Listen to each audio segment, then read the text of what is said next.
দীপাকে সরাতে ইরাকেই মায়ের জায়গা দিল সোনা। অনুরাগের ছোঁয়া আজকের পর্ব 13 জুলাই। হ্যালো বন্ধুরা, আমি চন্দনা, আমার চ্যানেলে স্বাগতম। সর্বশেষ সংবাদ আপডেট পেতে দয়া করে চ্যানেলটি সাবস্ক্রাইব করুন এবং বেল আইকনটি টিপুন। সোনার জীবনে দীপা ছিল এক অমূল্য বন্ধন। ছোটবেলা থেকেই দীপা তাকে মায়ের মতো আগলে রেখেছে।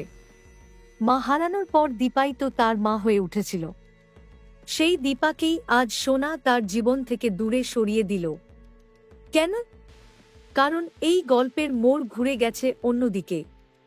দীপা সেদিন সকালে উঠে সোনাকে খুঁজে পাচ্ছিল না। খুঁজতে খুঁজতে রান্নাঘরে গিয়ে দেখে সোনা চুপচাপ বসে আছে, চোখ দুটো লাল। দীপা কাছে গিয়ে জিজ্ঞেস করল, সোনা, কি হয়েছে? রাতে ঘুম হয়নি নাকি? সোনা ঠান্ডা গলায় বলল, তুমি জানো আমি অনেক কিছু বুঝি, আমাকে বাচ্চা ভেবো না আর। এই কথা শুনে দীপা থমকে গেল। কি বোঝালে?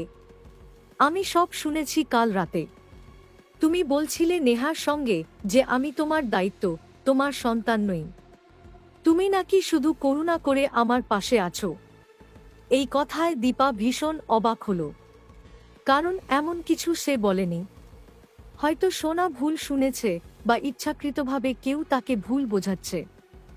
আসলে নেহা দীপাকে ফাঁদে ফেলতে এই কথা নিজে ইচ্ছে করে জোরে জোরে বলেছিল, যাতে সোনা শুনে ভুল বোঝে।